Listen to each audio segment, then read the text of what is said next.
Tonight, before the first light touches the waters of the Bosphorus, you are waking in Constantinople in the year 537 AD. Above the sleeping city, a new and impossible dome rises into the dark blue sky. Hagia Sophia has only recently been completed. Its great shape stands above rooftops, courtyards, churches, markets, palaces, warehouses, and narrow streets still hidden in shadow. Below it, bakers are lighting their ovens. Fishermen are preparing their nets. Sailors are watching the current. Merchants are opening storerooms near the harbors. Monks whisper prayers behind stone walls. And imperial guards stand beneath gates that protect one of the greatest cities in the world.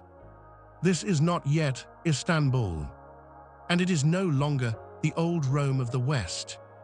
This is Constantinople, the capital of the Eastern Roman Empire, a city between continents, a city between seas, a city of emperors, traders, priests, soldiers, craftsmen, servants, scholars, and families beginning another ordinary day beneath the new dome of history.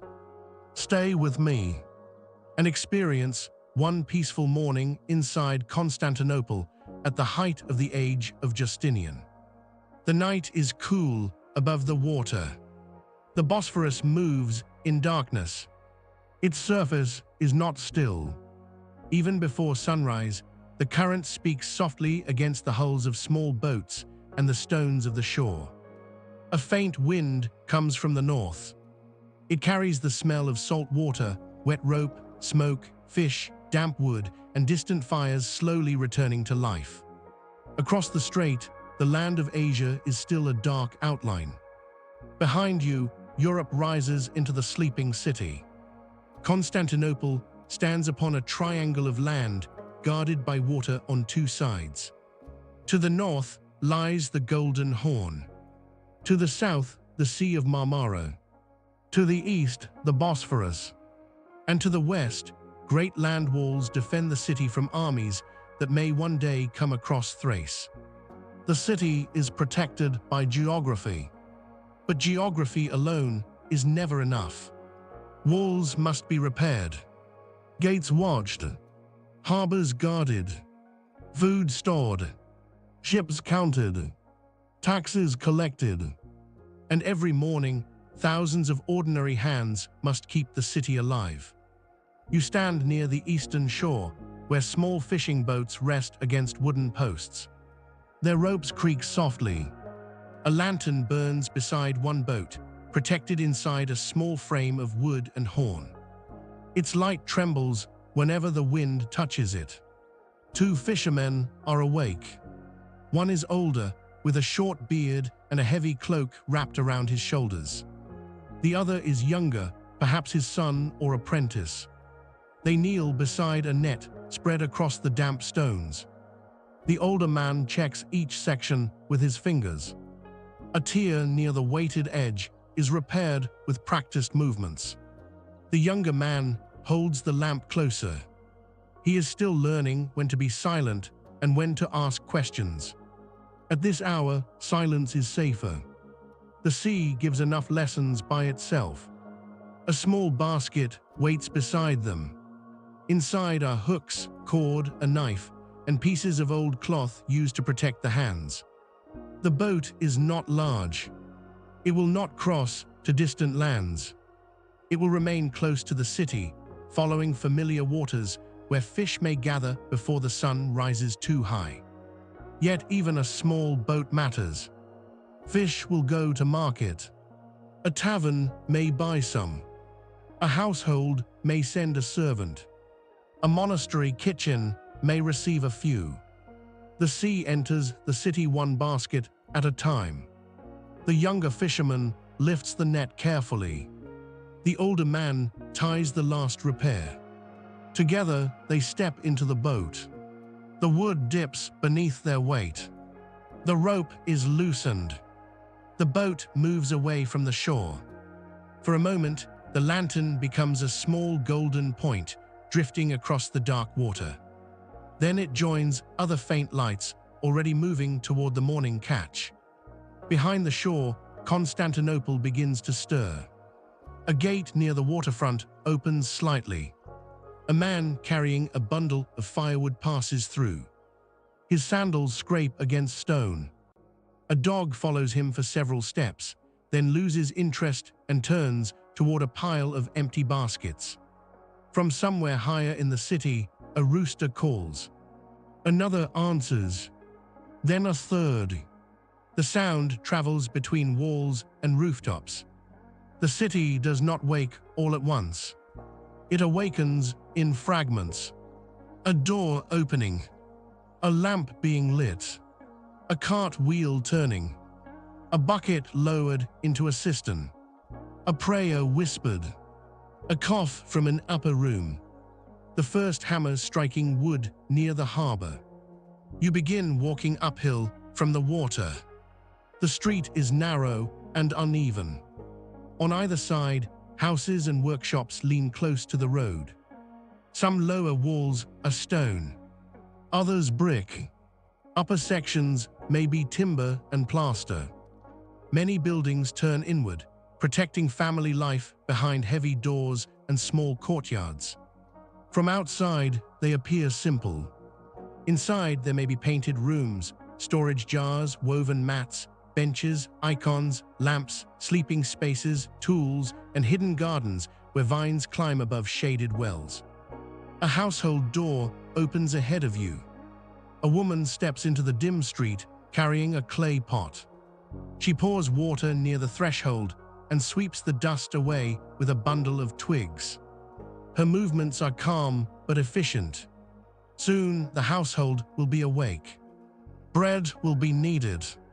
Water must be carried. Children watched. Clothing repaired. Food prepared.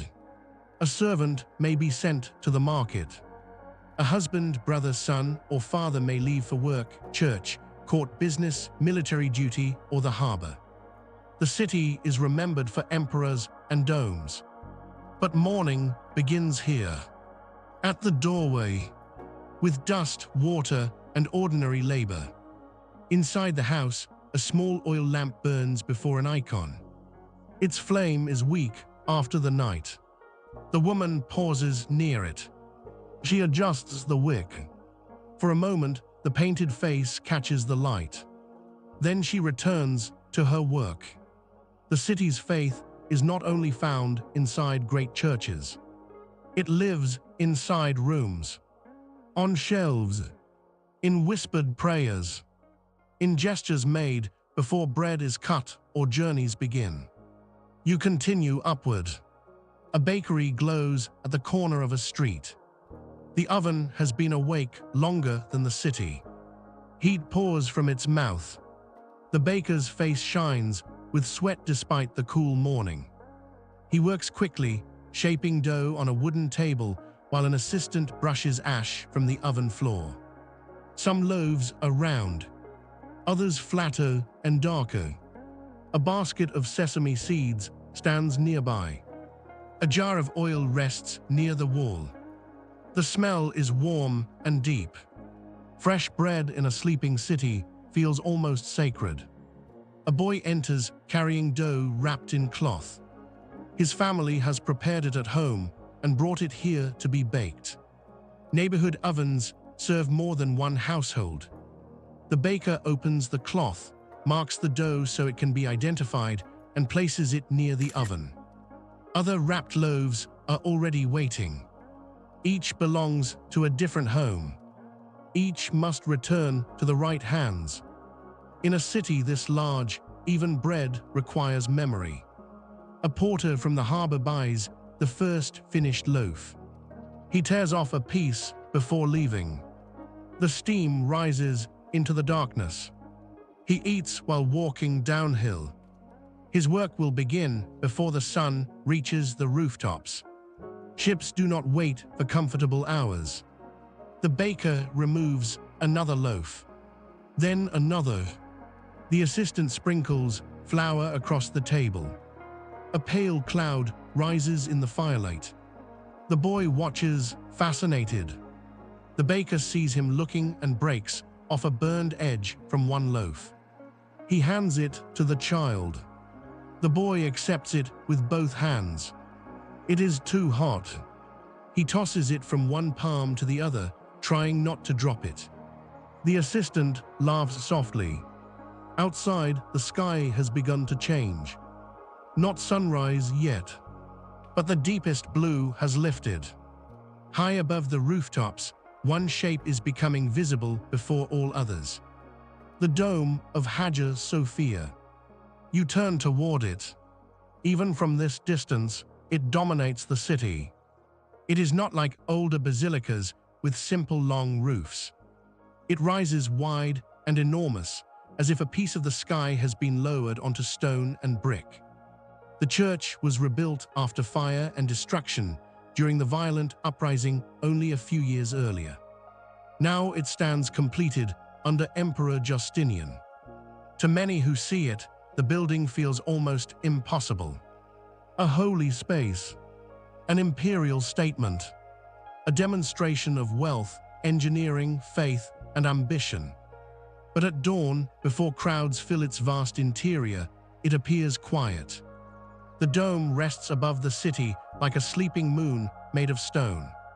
If peaceful journeys through history help you relax, leave a quiet like and subscribe to NILOIA. And now, let us enter Constantinople.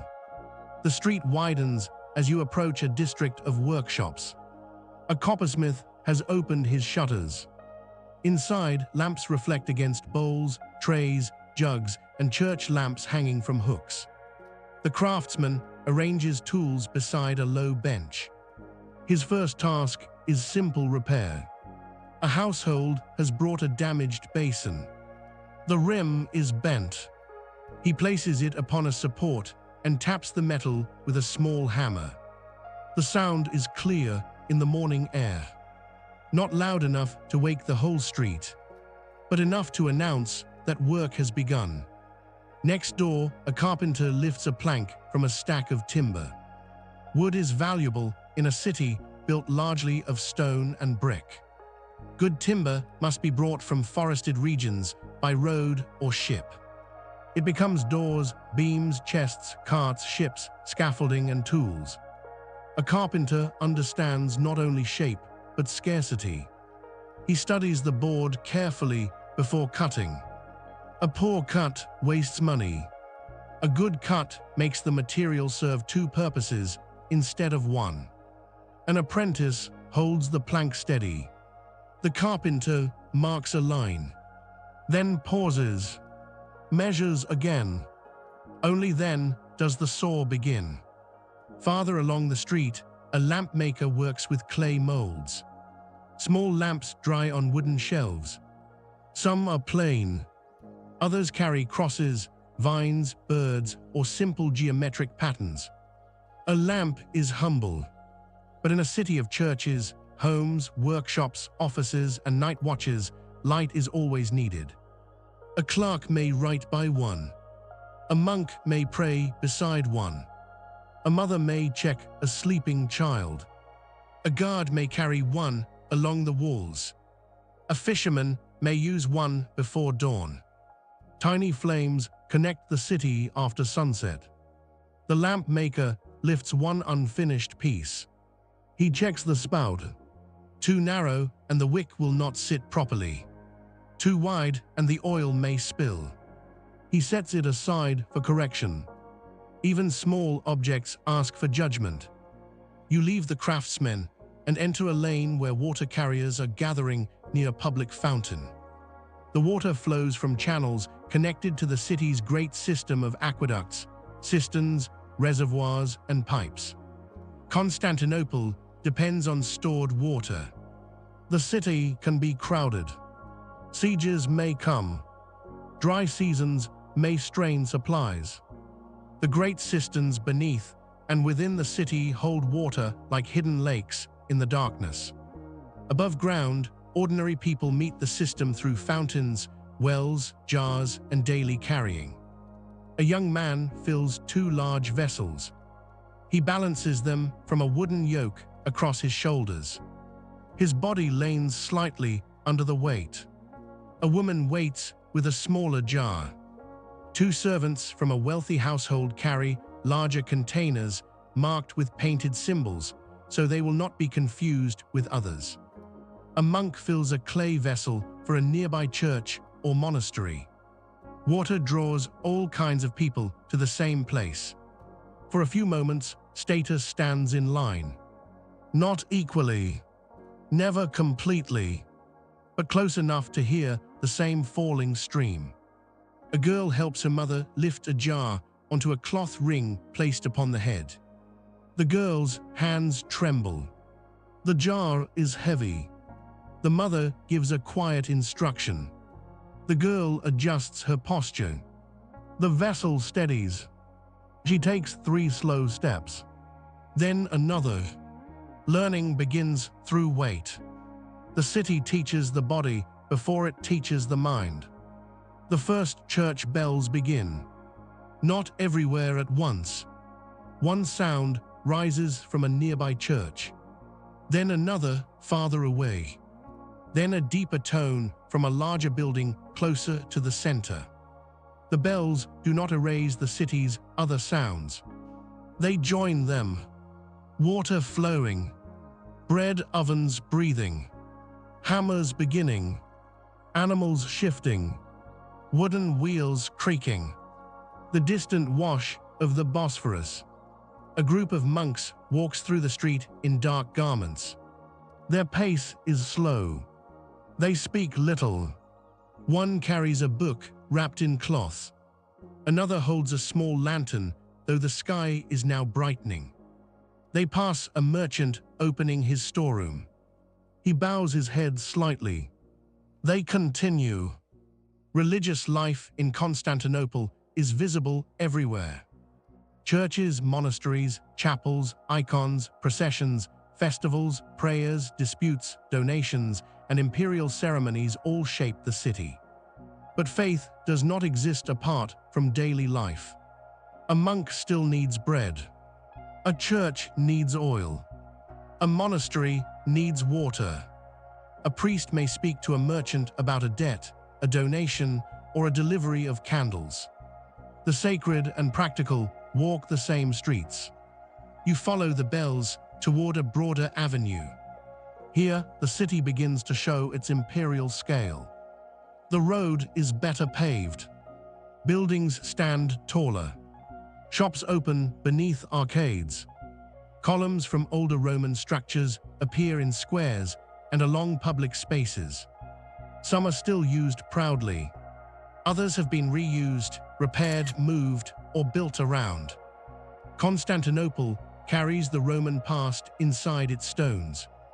The empire has changed. The language of daily life may often be Greek.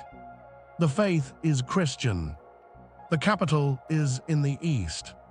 But the people still call themselves Romans. The idea of Rome has moved here. It wears new colors. It prays in new churches. It speaks in new accents. Yet it still claims continuity with an older world. A cart passes, loaded with amphorae. The driver calls for people to move aside. The wheels strike the stones with a hard rhythm. The jars may contain wine, oil, fish sauce, or another liquid brought from a port. A guard steps out of the way without enthusiasm. A dog barks at the cart, then retreats when one wheel comes too close. A seller opens a basket of early vegetables. Leeks, onions, cabbage, garlic, herbs. A woman examines them carefully. The seller claims they came fresh from gardens outside the city. She asks which gardens. He names a place. She replies that vegetables from there are usually smaller. He laughs and says the soil must have improved. She does not laugh. The bargaining begins. Constantinople may be imperial, but its markets still depend on suspicion. You pass beneath an arcade where cloth merchants arrange bolts of fabric. Some are simple wool and linen. Others are fine enough for wealthier households. Silk exists in the empire, though true silk production and trade are closely connected with long routes, diplomacy, and luxury. Fine textiles are signs of rank, wealth, and ceremony. A merchant unfolds a piece of patterned cloth in the early light. The colors are deep but not loud. Purple is associated with imperial power. Certain dyes and garments carry meaning far beyond decoration. Clothing in Constantinople can identify office, status, wealth, profession, humility, or ambition. A customer touches the fabric but does not ask the price immediately. Asking too quickly reveals desire. The merchant waits. He has learned patience from hundreds of customers who pretend not to care. A little farther, a scribe sits beneath a small awning with his writing tools arranged before him. Not everyone can write well enough for business or legal needs. A scribe offers letters, petitions, contracts, receipts, and copies. A sailor approaches him with a message for a family member in another city. The sailor speaks. The scribe writes. Formal greetings first, then news of health, then the practical matter. Money owed, a journey delayed, a request to meet a ship at a certain harbor. The sailor scratches his beard, searching for the right words. The scribe waits. He has heard many voices become uncertain when distance must be placed onto a page. Finally, the letter is completed. The scribe reads it aloud. The sailor nods. The page is folded and sealed. A message begins its journey before the sender has even left the street. The sky is now pale gold above the city. Sunlight touches upper windows. It catches the edges of roof tiles and the tops of columns. The dome of Hagia Sophia grows brighter. You continue toward the great church. As you approach, the streets become busier. Some people walk with purpose toward morning worship.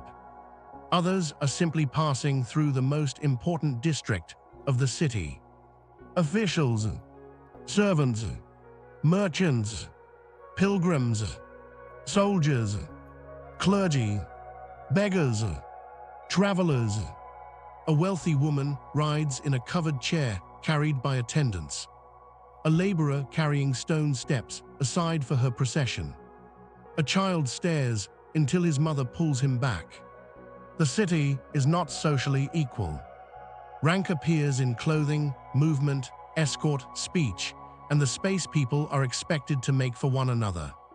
Constantinople can feel like one city from a distance. From the street, it is many layers of privilege and obligation. A beggar sits near a church wall, wrapped in a worn cloak. He holds out a small wooden bowl. Some pass without looking. A woman places a piece of bread inside. A monk gives a few words of blessing. An official ignores him entirely. Poverty lives close to splendor. The greatest dome in the world may rise above people who do not have enough to eat. This is not a contradiction hidden by the city. It is one of the things the city asks everyone to walk past. The square near Hagia Sophia begins to open. The church rises before you. At this hour, its exterior is touched by the first full light of morning. The dome seems to float above the lower structure. Half-domes and arches support it in a rhythm that draws the eye upward. Brick and stone surfaces catch the sun. Scaffolding may still remain in places where finishing or repair continues. A building so enormous is never truly finished. Even when complete, it must be maintained. Roofs leak. Marble cracks. Mosaics require care. Lamps must be filled. Floors cleaned. Doors repaired. The divine may be eternal, but buildings require workers. You enter with the morning crowd. The interior changes everything. Outside, the city was narrow and noisy. Inside, space opens in a way that seems almost unreal. The dome rises high above, filled with soft morning light entering through windows around its base. To people seeing it for the first time, it may appear as if the dome hangs from heaven by light itself. Marble columns stand in ordered rows. Colored stone panels cover walls. Gold surfaces catch the glow of lamps. The air smells of oil, incense, wax, stone, wool garments, and human breath. Voices echo softly. No single sound remains small for long. A footstep becomes part of the building. A whisper rises. A chant gathers strength. A child's movement is absorbed into the vastness above. You stand still. For a few moments, there is nothing to do but look. This is why emperors build. Not only to shelter prayer, but to shape emotion. To make people feel the size of empire, the presence of God, the order of the cosmos, and the authority of those who made such a space possible. A poor visitor and a wealthy official may stand under the same dome, but they do not stand with the same power. Still, the building speaks to both. It says, "Look upward." Near the entrance, a deacon guides people into proper spaces.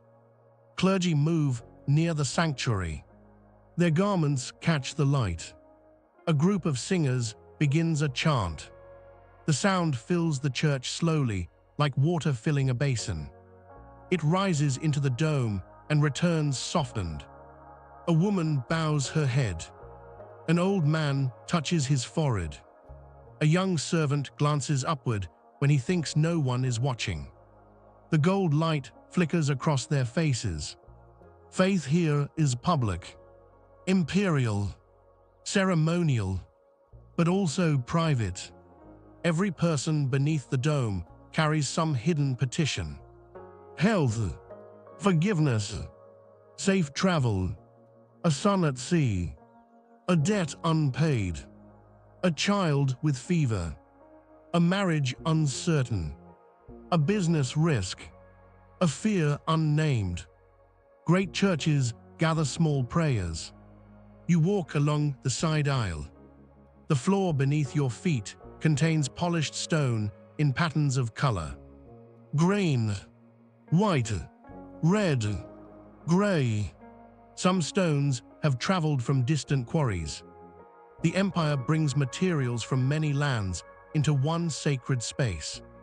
Columns may come from older buildings, marble from islands and mountains, gold from treasuries, labor from craftsmen whose names will rarely be remembered. A visitor sees harmony. A historian sees roots, taxes, orders, tools, ships, quarry workers, stonecutters, engineers, and imperial command. Beauty has a supply chain. A worker kneels near a lampstand, trimming wicks. He is almost invisible beside the grandeur around him. Yet without such work, the lamps fail. Without lamps, gold does not glow. Without cleaning, stone dulls. Without repair, doors warp. Without human hands, splendor decays. The worker finishes one lamp and moves to another. He does not look at the dome. Perhaps he has seen it too many times. Or perhaps he saves wonder for moments when no one expects him to work. The service continues. The chant deepens. Morning light strengthens. For a while, time inside the church feels different from time outside. But the city does not stop. Beyond the doors, markets are opening. Ships are unloading. Palace officials are preparing documents. Bath attendants are heating water. Mothers are calling children. Teachers are beginning lessons. Guards are changing posts. Bread is cooling on wooden trays. The day waits. You leave Hagia Sophia and step back into the square. The brightness outside is sharper after the golden interior. People emerge around you. Some speak quietly. Others return immediately to business. A man who prayed with great seriousness now argues over the price of wax. A servant hurries away carrying empty baskets. Two soldiers cross the square toward the palace district. A boy chases a rolling hoop until it nearly strikes an official's leg. The official glares. The boy disappears behind a column. Nearby, a vendor sells small pieces of bread and olives. You buy a simple portion and sit near the shade. The bread is warm. The olives dark and salty. The city moves around you in widening circles. Ahead lies the great palace, the Hippodrome, the forums, the administrative heart of the empire, and the streets where imperial ceremony meets public entertainment. Behind you, the dome of Hagia Sophia shines in the morning light. The city that began in darkness along the Bosphorus is now fully awake. Constantinople has opened its doors. Its prayers have risen. Its ovens have burned. Its fishermen have entered the current. Its merchants have begun counting.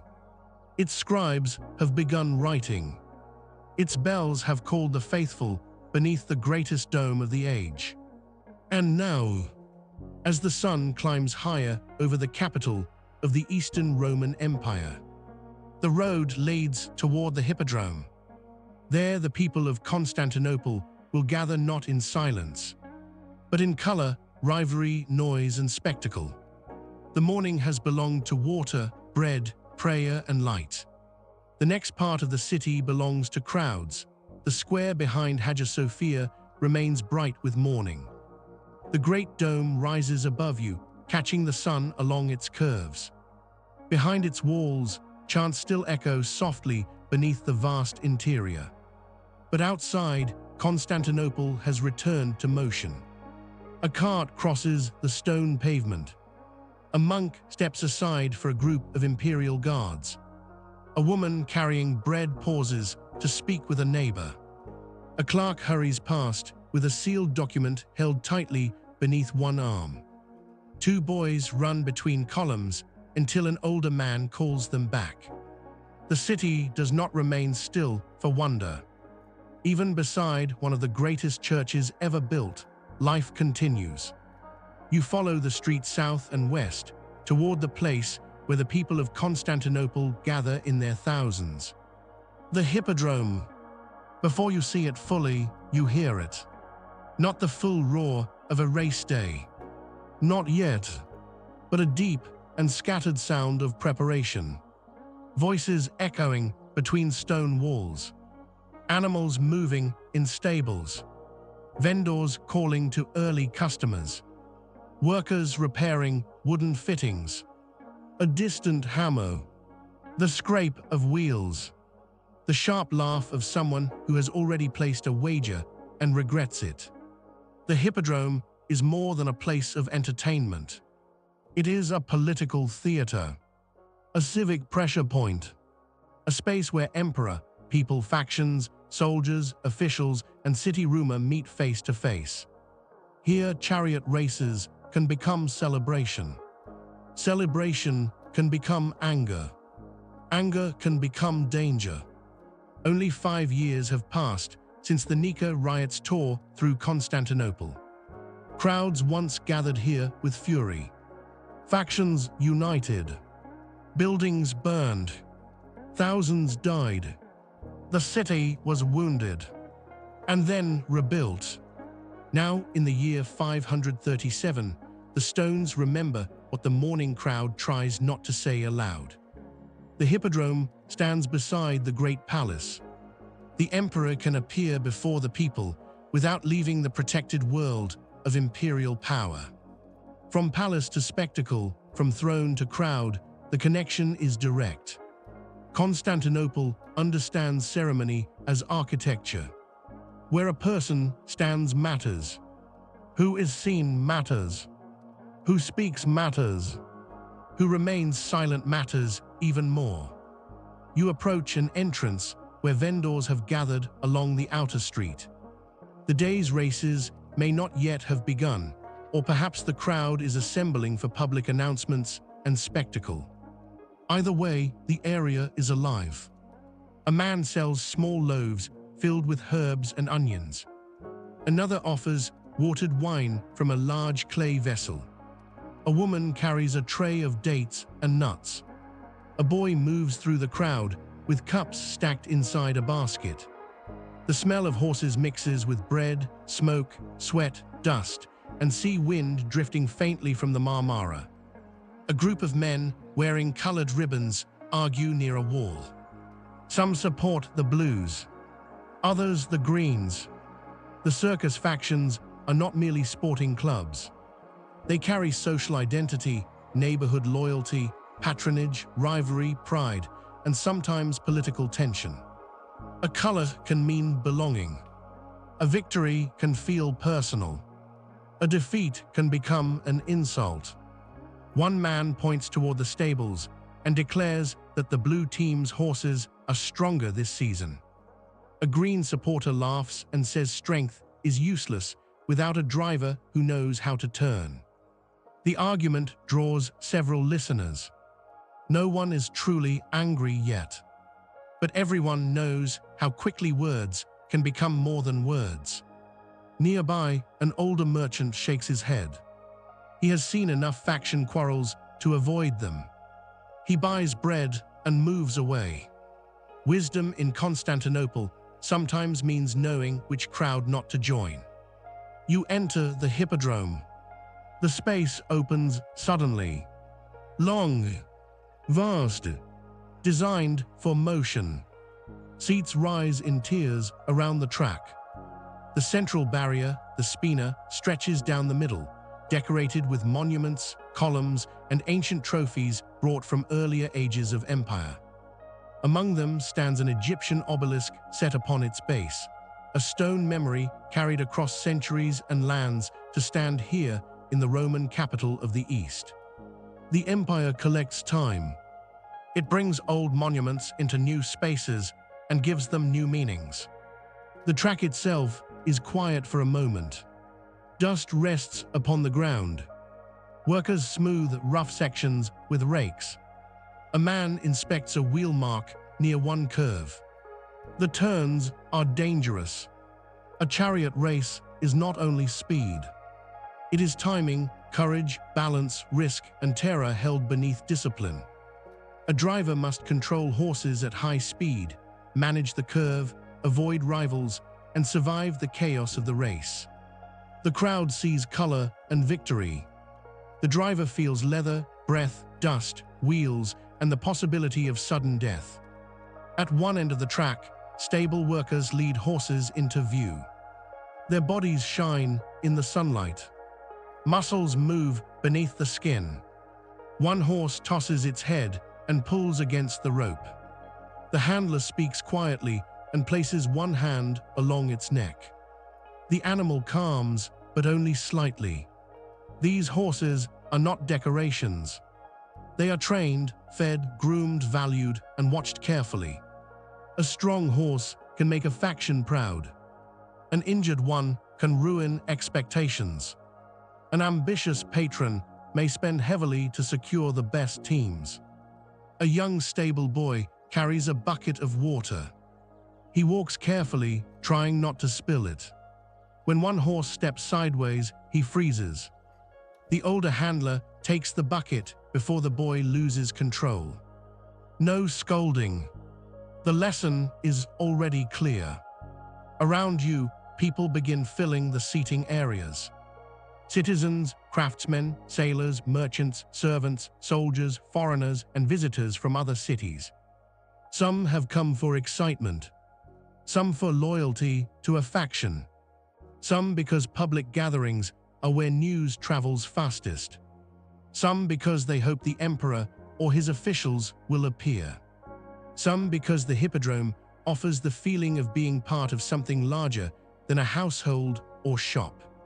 Crowds create a second kind of city. One louder, less patient, more dangerous, and more alive than the streets outside. A father helps his son climb onto a stone bench. The boy looks down at the track with wide eyes. A vendor passes selling roasted chickpeas. The father buys a small handful and shares them. The boy asks which team they support. The father answers without hesitation. The family color is not chosen today. It has already been inherited. Across the aisle, two women sit with an older relative, speaking quietly beneath their veils and shawls. They are not part of the political world in the same way as officials or faction leaders. Yet they observe everything. Who enters with guards? Who receives greetings? Which official looks worried? Which faction is louder? What rumors pass between servants? In imperial cities, information rarely belongs only to men in offices.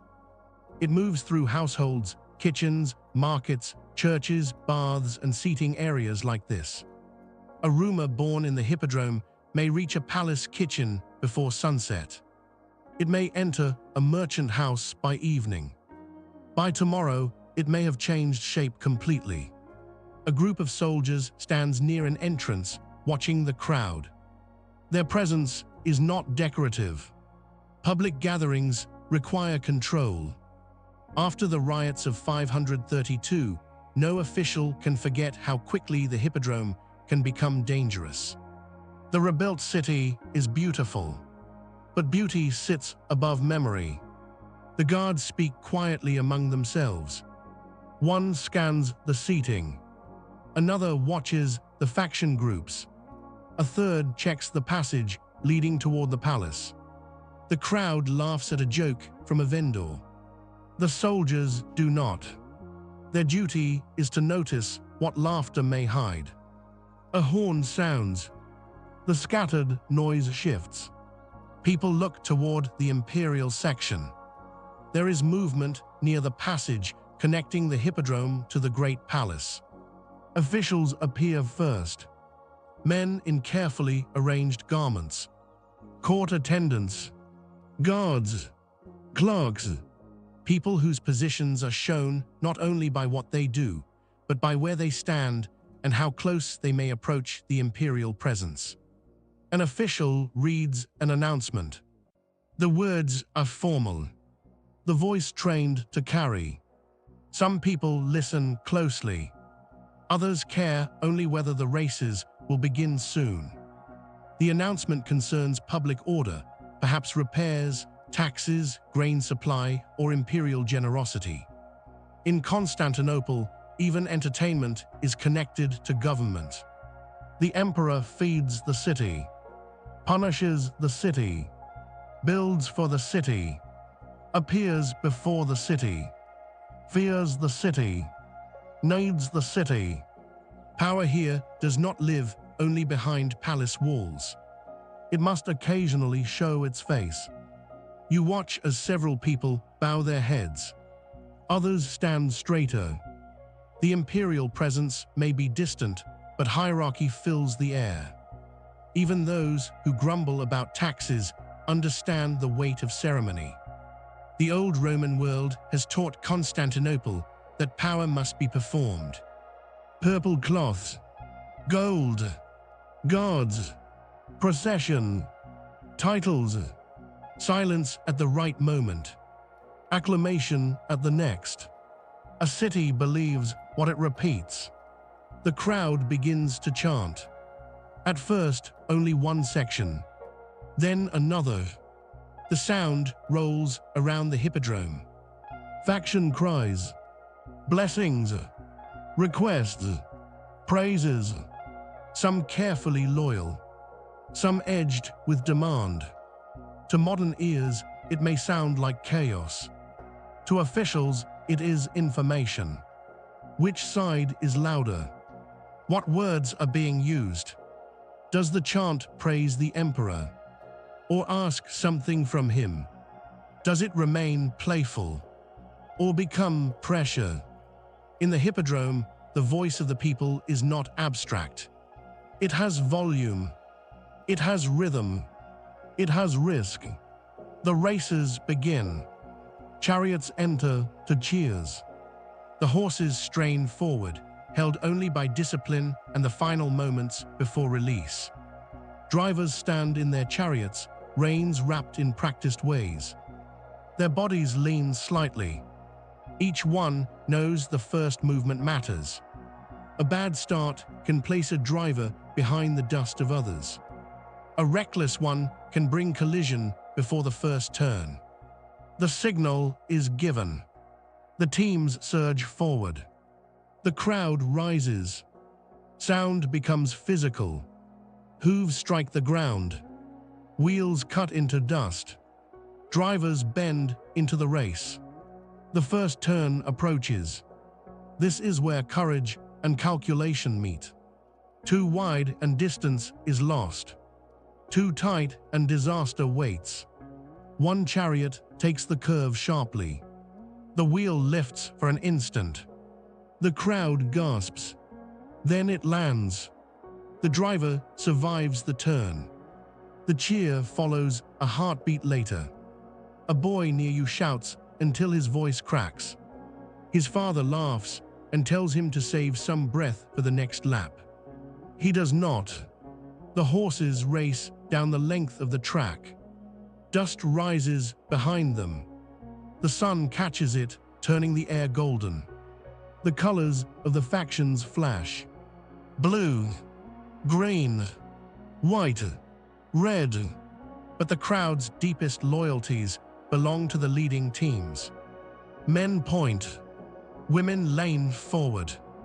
Vendors pause mid-sail.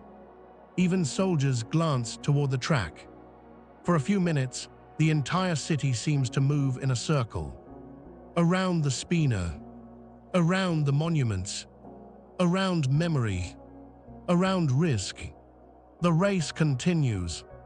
One driver begins closing the gap. The crowd senses it before it happens. Noise gathers. A rival tries to block him near the curve. The horses pull hard. The wheels come dangerously close. Dust hides part of the turn. Then the chariots emerge. One ahead, one losing ground. The Hippodrome erupts. A man throws his arms upward and knocks over another man's cup. Wine spills down the stone.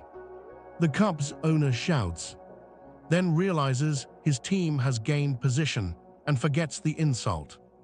At the final lap, everything becomes louder. The winning chariot crosses.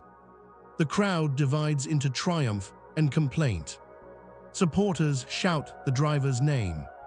Opponents blame the turn, the dust, the horses, the officials, the gods, or corruption. A vendor resumes selling chickpeas as if nothing unusual has occurred.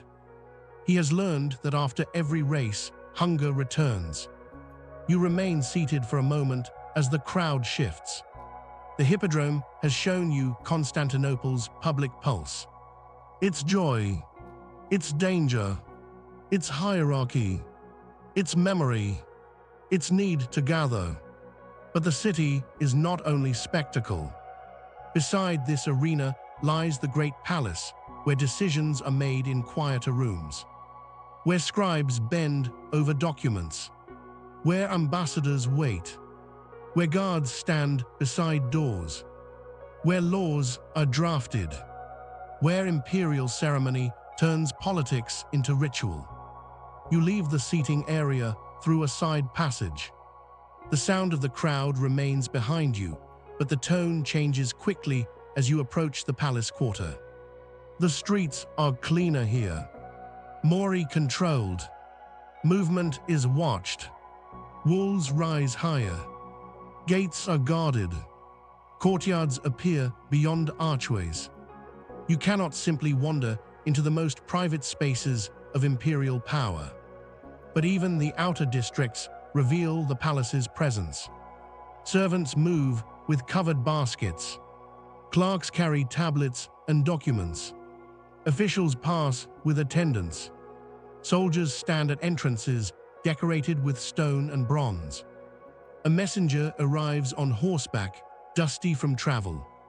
His horse breathes hard. A guard steps forward. The message is presented. A seal is inspected. The messenger is allowed through one gate while another servant takes the reins. Somewhere inside, a letter may soon reach an official who will decide whether it matters. The empire depends on messages. From provinces, armies, boards, tax offices, bishops, governors, border commanders, merchants, spies, petitioners.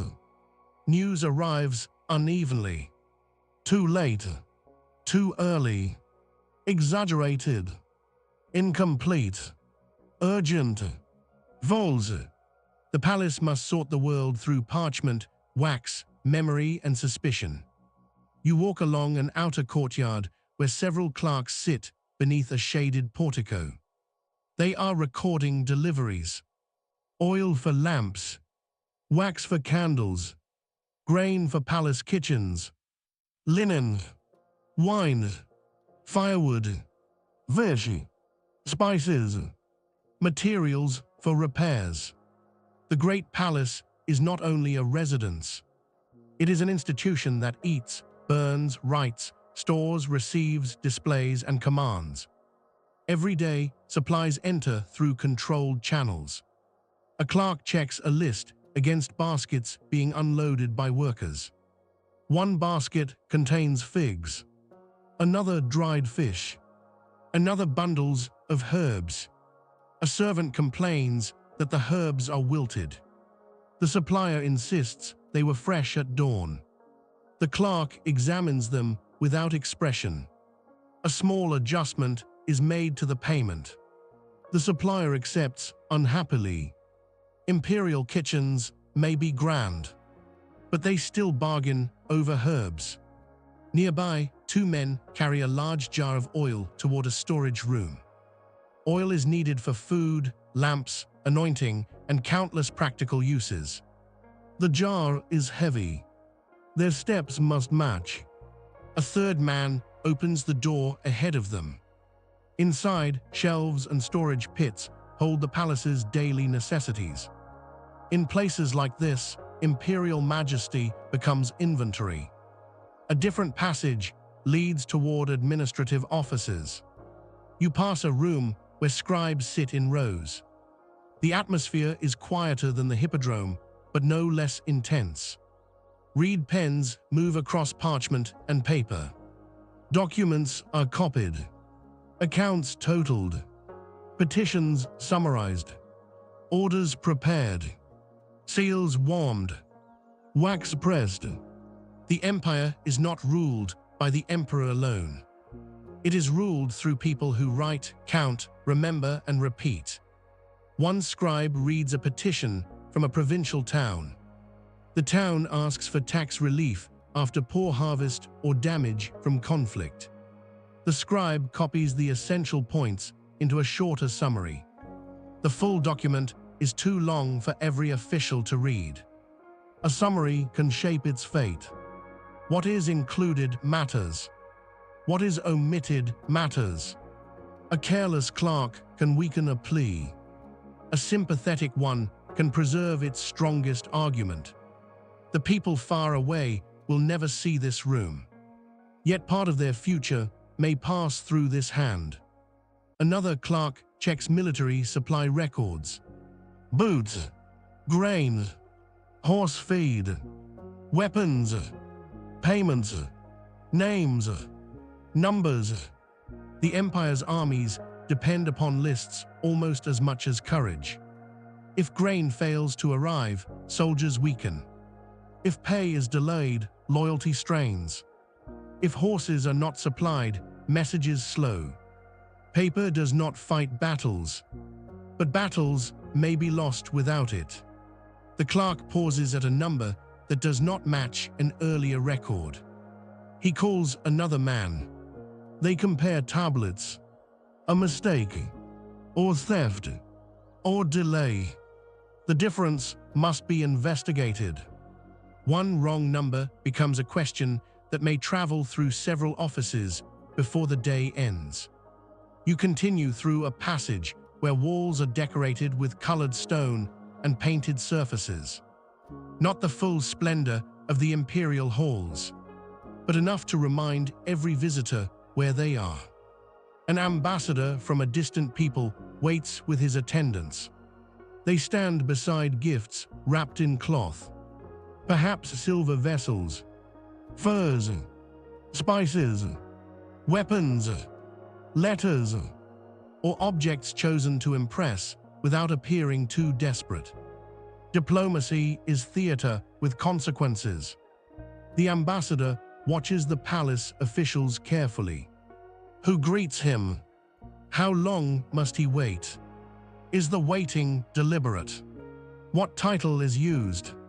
Where is he seated? Every detail communicates rank. A court interpreter speaks briefly with him. Words must be chosen with care. An insult may be accidental. It may also be useful. The interpreter has the dangerous task of carrying meaning between people who may not trust one another. A servant brings water.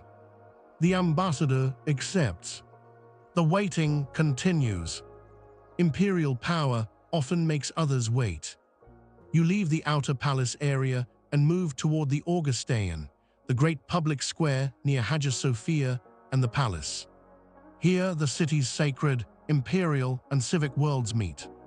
Columns rise. Statues stand. People cross in many directions. A bronze monument catches the sunlight.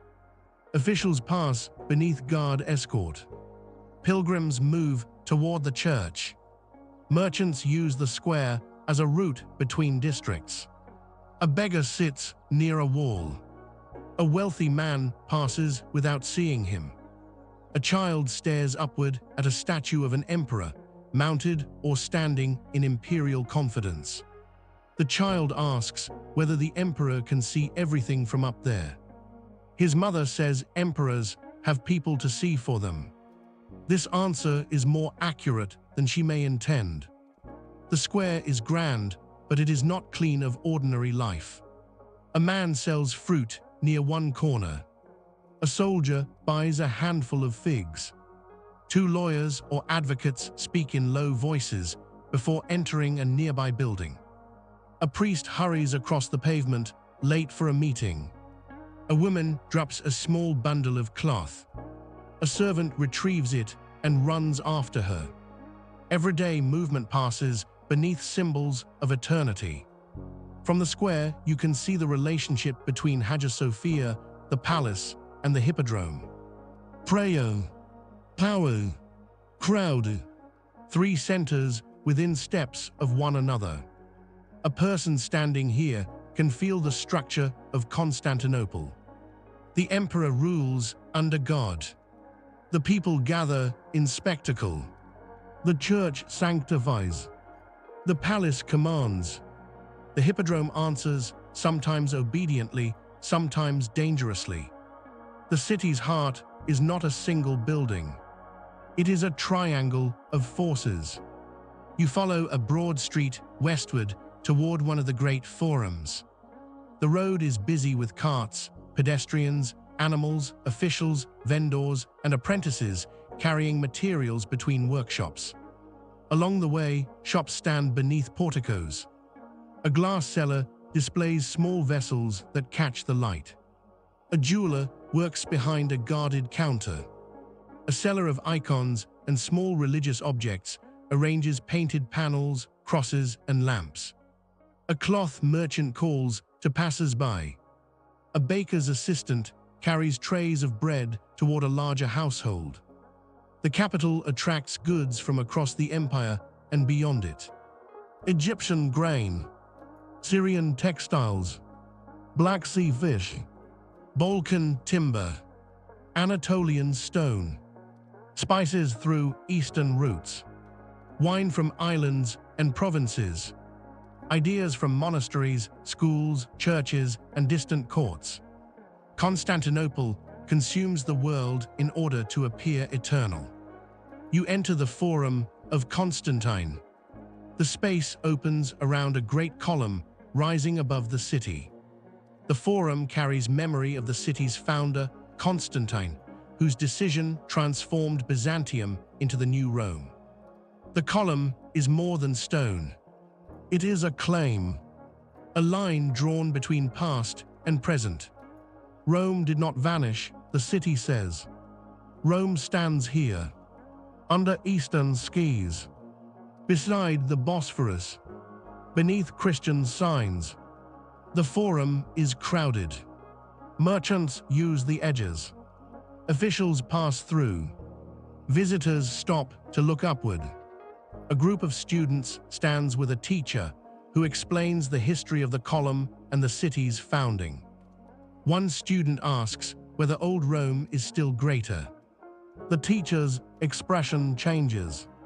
The question is dangerous only if answered carelessly. He says Rome is honored, but Constantinople is guarded by God and ruled by the emperor chosen for this age. The students accept this, or pretend to. Education in an imperial city includes learning which comparisons are safe. Near the Forum, money changers sit behind tables. Coins from many regions enter Constantinople. Gold solidi, copper coins, older pieces, foreign currency carried by merchants.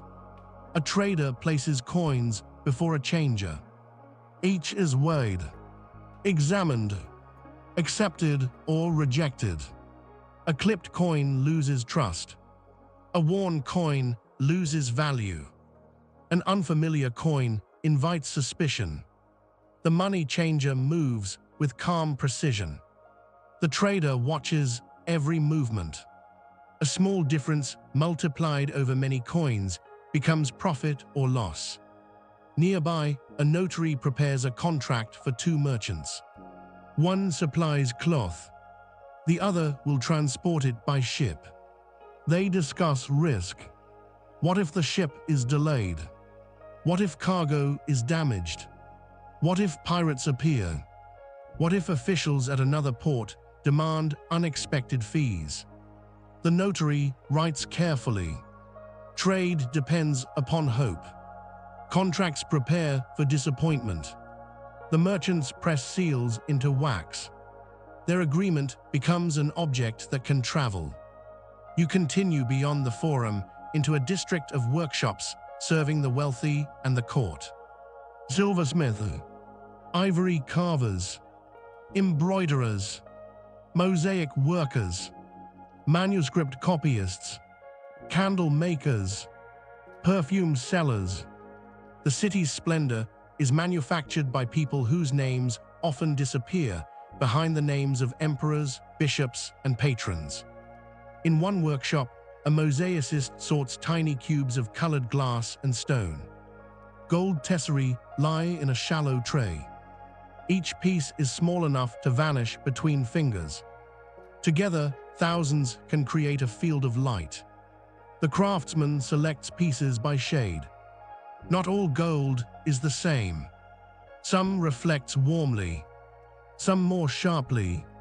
Some must be angled so the light catches properly from below.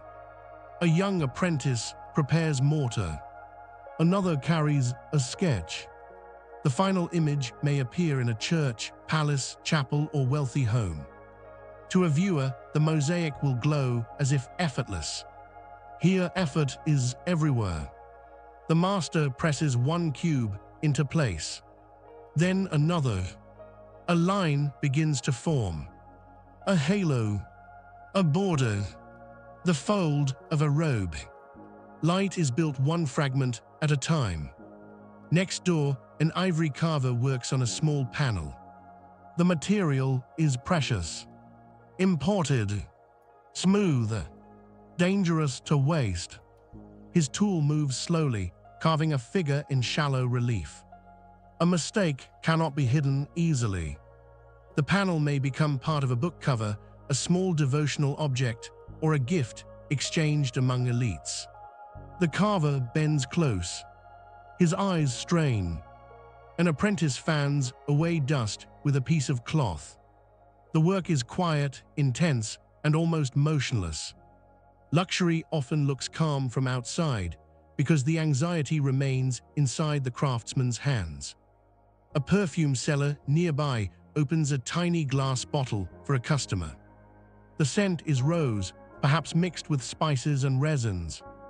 Fragrance matters in a crowded city. It belongs to churches, homes, bodies, garments, ceremonies, and elite display. The customer lifts the bottle cautiously. A single drop may be expensive. The seller describes the ingredients, perhaps truthfully, perhaps with just enough mystery to justify the price. The customer smiles. Mystery itself can be part of the purchase. You leave the luxury district and pass a small schoolroom. The door is open to the street. Inside, boys sit with wax tablets while a teacher dictates. They repeat letters, syllables, phrases, and lines of scripture or classical text. Constantinople inherits both Christian learning and older Greek literary traditions. A student may learn grammar through ancient authors, then hear theology in church, then grow into a clerk who writes imperial accounts. Education prepares memory. Memory prepares service. The teacher walks between the students. One boy's letters are too careless. The teacher stops. The boy stiffens. A correction is made with the blunt end of the stylus. The wax smoothed. The word written again.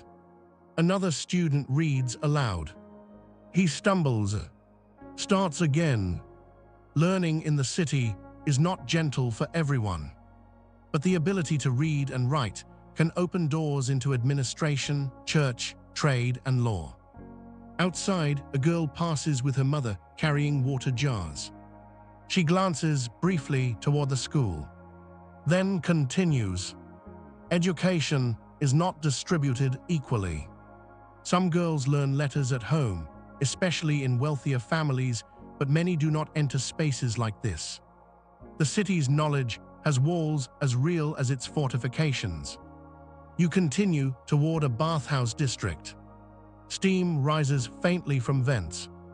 Public bathing remains an important inheritance from Roman urban life, though habits vary by status, neighborhood, and period. Bathhouses are places of washing, conversation, health, leisure, and social observation. The attendant at the entrance counts visitors and accepts payment. Inside, rooms progress from cooler to warmer spaces. Water is heated by furnaces. Floors and walls hold warmth. Servants carry towels, oil, and scraping tools. A man leaving the baths looks refreshed, his hair still damp. Another enters with a friend and immediately begins complaining about court officials. His friend tells him to wait until they are inside. Walls have ears, he says. The first man replies that in Constantinople, even steam probably reports to the palace. They laugh and disappear through the entrance. Beside the bathhouse, workers tend the furnace. This is the hidden heat beneath comfort. Wood must be carried, ash removed, water managed, repairs made. The people enjoying warm rooms may rarely think of the men who keep them warm. The furnace workers' faces shine with sweat. One drinks from a small cup and returns immediately to the fire. Every luxury has a lower room. You return toward the central avenue as midday approaches. The sun stands high. The stones of the street reflect heat. People seek shade beneath arcades. Vendors sprinkle water onto dusty ground. Carts slow as animals tire. The morning's energy becomes heavier. A group of monks passes again, now returning with baskets of bread and vegetables. A soldier sits briefly near a wall and removes a stone from his sandal. A clerk stops at a food stall and buys lentils in a small bowl. He eats quickly while still reading a tablet. Work has followed him into his meal. A woman from a wealthy household sends a servant to purchase candles. The servant inspects each one. Good wax burns differently from poor mixtures. The candle seller insists they are suitable for church donation. The servant asks the price. The seller names one. The servant laughs. The negotiation begins. Even piety must fit a household account. You sit in the shade near a column. From here, you can hear the city in layers. The distant Hippodrome still roaring at intervals. The nearer murmur of market trade. The ringing of a hammer from a workshop. The chanting from a small church. The rolling wheels of a cart. The footsteps of guards. The cry of a bread seller. The flap of cloth in the wind. Constantinople is imperial, but it is not abstract. It is made from sound, from repetition, from labor, from people who wake, eat, pray, bargain, write, carry, sweep, repair, argue, and sleep. The age of Justinian is remembered for law codes, wars, churches, mosaics, and ambition. But the living city is held together by smaller acts. A lamp trimmed, a rope tied, a loaf marked, a document copied, a water jar lifted, a horse calmed, a seal inspected, a child corrected, a gate opened, a gate closed. The afternoon waits ahead. Beyond the imperial heart lie the harbors of the Golden Horn, where ships unload grain and timber. The markets where fish, oil, wine, cloth, and spices move from hand to hand. The monasteries and hospitals where care is given quietly. The city walls where guards look west across the land. And the neighborhoods where families prepare evening meals beneath icons and oil lamps. You rise from the shade. Behind you, the Hippodrome sends up another wave of sound. Ahead, the street slopes gradually toward the Golden Horn. The air begins to carry the smell of salt, tar, fish, and wet rope again. The imperial heart has shown you Constantinople's power. Now the road leads back toward the water, where the capital receives the goods that keep its greatness alive. The street slopes gently toward the Golden Horn. Behind you, the imperial heart of Constantinople remains alive with sound. The Hippodrome still sends waves of distant cheering into the afternoon air. The palace gates remain guarded. The forums remain crowded. The great dome of Hagia Sophia rises above everything, catching the light as the sun begins its slow movement westward. But ahead, the city returns to the water. The smell reaches you before the harbor appears. Salt, tar, fish, wet rope, wood smoke, oil, and the heavy scent of cargo that has traveled too far to belong to one place anymore. The Golden Horn is a long, sheltered inlet. Its waters curve beside the city like a protective arm. Ships rest along its edges. Small boats move between quays. Warehouse doors stand open. Men shout instructions across planks. Animals wait beneath loads. Scribes count amphorae, sacks, timber beams, baskets, jars, and bundles wrapped in cloth.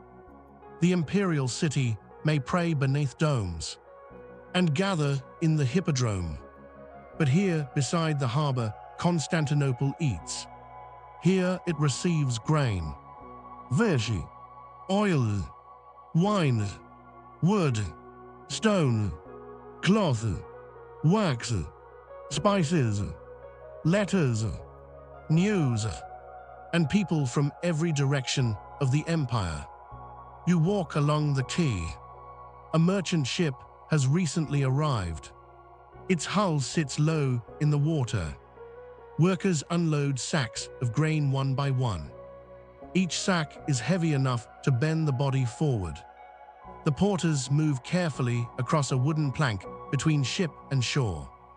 One misstep could send grain into the water, or a man beneath the weight of his own cargo. A clerk stands near the landing with a wax tablet. He calls numbers aloud. Another man repeats them.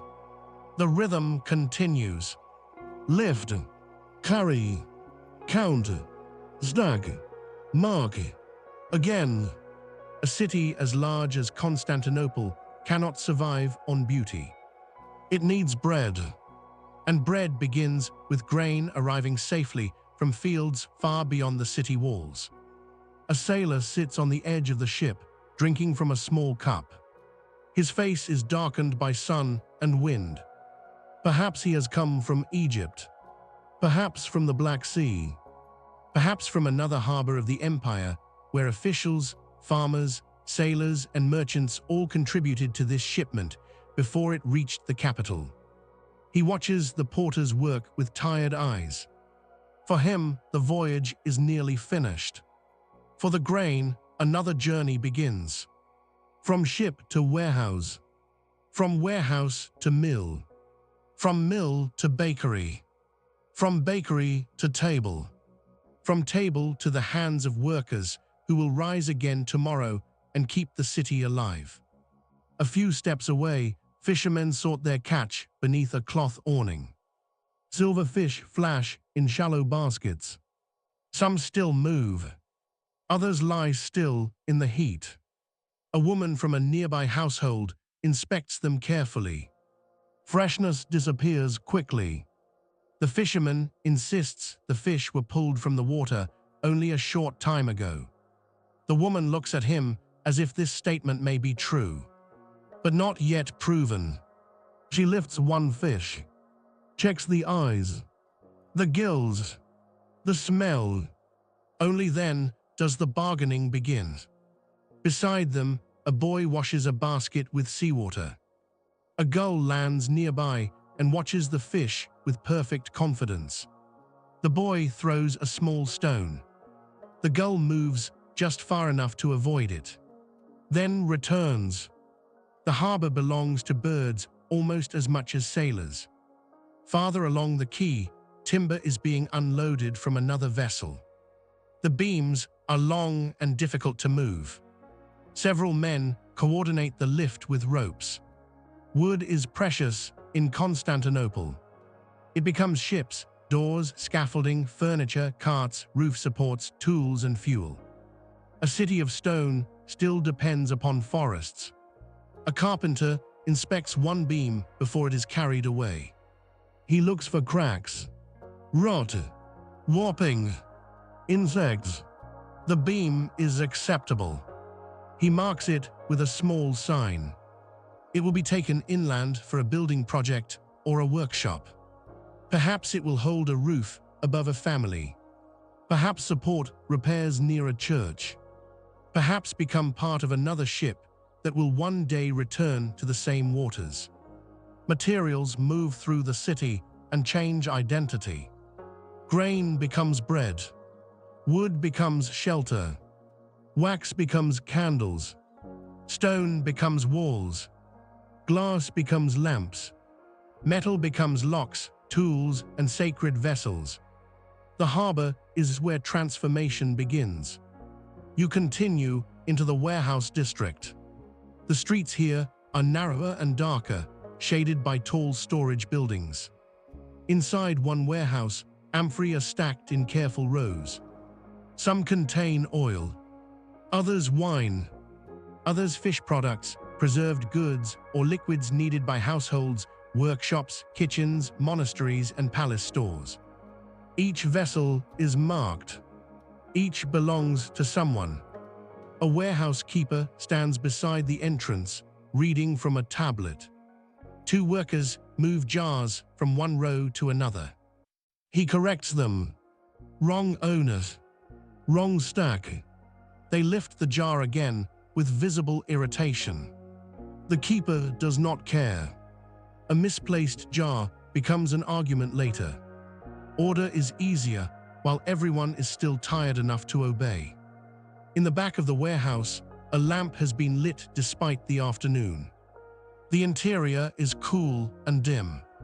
A cat slips between the jars, silent and serious. Grain attracts mice. Mice attract cats. Even an imperial capital depends upon small hunters. A worker notices the cat and leaves it alone. It has a duty too. Outside, a group of sailors argues with an innkeeper. They claim he promised a lower price. He claims he promised no such thing. A translator stands nearby, trying to understand both sides. One sailor speaks a language from the Western Mediterranean. Another uses broken Greek. The innkeeper speaks quickly and without mercy. The translator raises both hands. One at a time. The sailors stop. The innkeeper does not.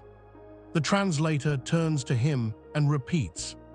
One at a time. The harbor is full of languages. Greek, Latin in official or traditional contexts, Syriac, Coptic, Armenian, Gothic, Persian, Slavic tongues from farther north, and many others carried by merchants, soldiers, pilgrims, envoys, and captives. Constantinople is a city where words often arrive with salt still on them. Misunderstanding is common. So is adaptation. A person who trades near the harbor learns enough of many languages to buy, sell, insult, apologize, and survive. The argument with the innkeeper finally settles. A price is agreed. No one is happy. This usually means the agreement is fair enough. You pass a tavern where dockworkers are eating before returning to the quay. The interior is smoky and warm. Bread lies in baskets. Bowls of lentils, onions, fish, and herbs move from the kitchen to the tables. Wine is mixed with water. A sailor tells a story about a storm near a rocky coast. His listeners interrupt frequently. They doubt the height of the waves. They doubt the courage of the storyteller. They doubt whether the ship was ever in danger at all. He adds more details. This makes them doubt him even more. Everyone laughs. Harbor stories are not valued only for truth. They are valued for the life they bring into a room. At a smaller table, a man sits alone with a letter. He reads it slowly. Perhaps from home. Perhaps from a city he may not see again for months. His meal cools beside him. The tavern's noise moves around him without entering. A harbor is full of arrivals, but also distances. Every ship connects places. Every voyage separates someone from somewhere. You leave the tavern and follow a road uphill toward one of the city's residential districts. The sun is lower now. The afternoon heat begins to soften. Shadows stretch across the walls. Children appear again in the streets after hiding from the strongest light. A group plays with a hoop near a fountain. Another child carries a small wooden toy ship, perhaps copied from the vessels he sees near the water. He pushes it along the edge of a stone drain and imagines the channel as the Bosphorus. His younger sister places a pebble in the toy ship and declares it cargo. The ship sinks immediately. They both stare at it, then laugh. The empire may be large, but childhood reduces it to a toy in a gutter. Nearby, a woman draws water from a public fountain. Her movements are slower than in the morning. The jar is no lighter. The day has simply made her tired. Another woman approaches and helps her lift it. They speak quietly about the price of bread, a neighbor's illness, a rumor from the Hippodrome, a procession expected later in the week. News travels differently here than in the palace. Not through sealed letters, but through water lines, ovens, market stalls, church doors, and shared labor. A city's official history may be written by clerks. Its daily understanding is carried by neighbors. You pass an open courtyard where a family prepares the evening meal. A small fire burns near one wall. A pot hangs above it. The smell of lentils, onions, herbs, and oil rises into the warm air. Bread rests beneath a cloth. A boy cleans fish with careful dislike. An older woman sorts greens. A younger woman repairs a garment in the remaining daylight. A man enters carrying a small bundle of wood. He places it near the fire and washes his hands. The household gathers gradually. No formal ceremony, only the return of people to the same space. In one corner, an icon hangs on the wall. A lamp burns before it. The flame is brighter now than it was in the morning, fed with fresh oil. Before the meal, someone will make the sign of the cross. A prayer will be spoken. Then bread will be broken. The great church of Hagia Sophia may hold thousands beneath its dome. But the household icon holds the evening together for one family. The pot begins to simmer. The older woman tastes the broth, adds salt, tastes again, nods. This too is wisdom. Not the wisdom of law codes or theological debate, but the knowledge of how much salt remains in the jar, how much food must last until market day, which child needs more, which guest may arrive unexpectedly, which neighbor should receive a bowl if illness continues. An empire is built from decisions like this, repeated in homes no emperor will ever see. You continue through the neighborhood. A small church stands at the end of the lane. Its doors are open. Several people enter for evening prayer. The building is modest compared with Hagia Sophia. Its walls are simple. Its lamps fewer. Its mosaics less brilliant, if it has any at all. But the prayers spoken inside are not smaller. A priest lights a lamp near the front. A few worshippers stand in silence. A mother holds a sleeping child. An old man leans on a staff. A young soldier pauses near the entrance, uncertain whether to stay or leave. He stays. The chant begins softly. The sound does not fill a dome. It fills a room. Sometimes that is enough. Outside, the street grows quieter. A shopkeeper lowers his shutters. A coppersmith covers his tools. A scribe wraps unused paper in cloth to protect it from dust. A candle seller counts what remains.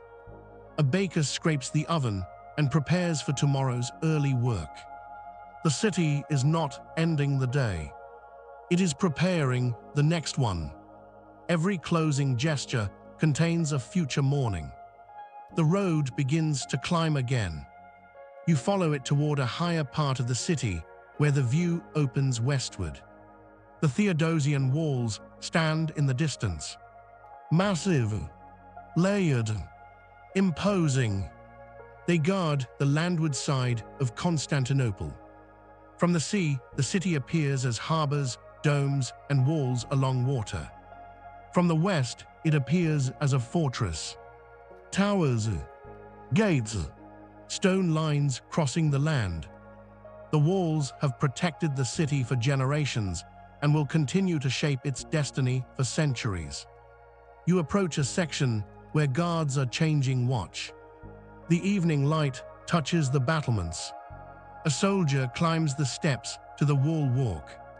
Another descends, tired from his shift. They exchange a few words. Nothing unusual. A caravan arrived earlier. A farmer complained about inspection at the gate. A cart wheel broke and blocked passage for half an hour. No army on the horizon. No smoke, no alarms.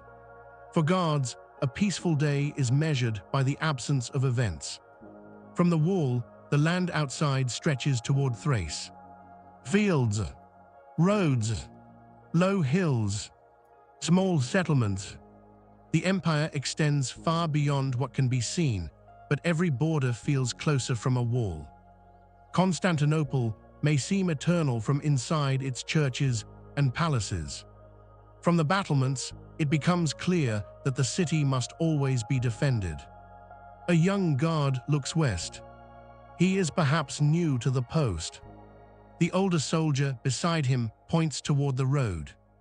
Explains which dust clouds belong to carts, which to animals, which might suggest riders, how smoke behaves when it comes from cooking fires, and how it differs from something burning uncontrolled. The lesson is practical. Survival often begins with noticing the difference between ordinary and dangerous movement. Below the wall, a gate begins closing for the evening. Travelers hurry to enter before it shuts. A farmer leads a donkey through. A woman carrying baskets follows closely. Two soldiers inspect a late cart. The driver complains that he has already been delayed. The soldiers inspect anyway. Once the gate closes, the city becomes more inward. Night changes trust. You leave the wall and walk back toward the center as sunset deepens. The sky above Constantinople turns from gold to rose, then purple. The dome of Hagia Sophia glows one last time.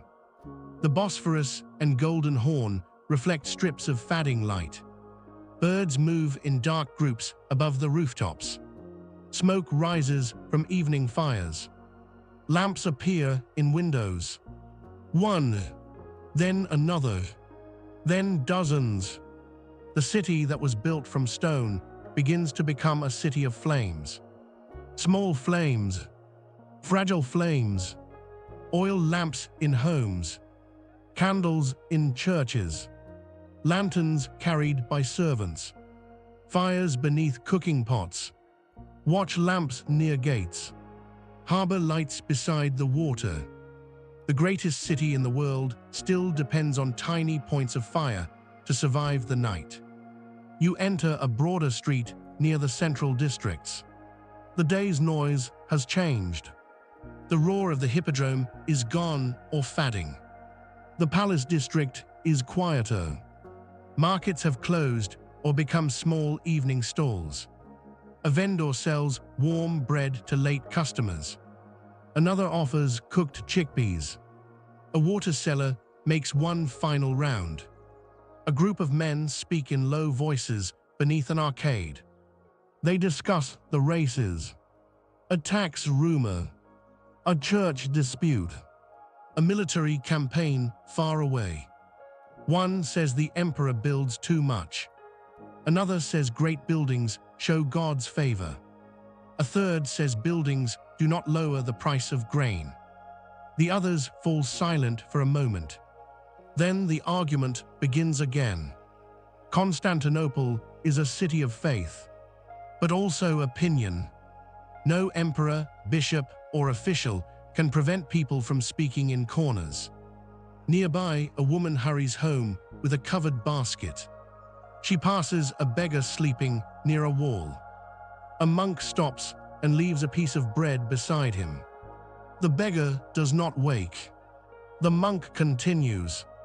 The act is small, perhaps forgotten by everyone except the person who will find the bread later. History rarely records such moments, but they are part of the city's soul. You continue toward Hagia Sophia. The square is very different now. Morning crowds have thinned. The stone pavement holds the last warmth of the day. The great church rises in the deepening blue. No minarets stand around it. No later city surrounds it.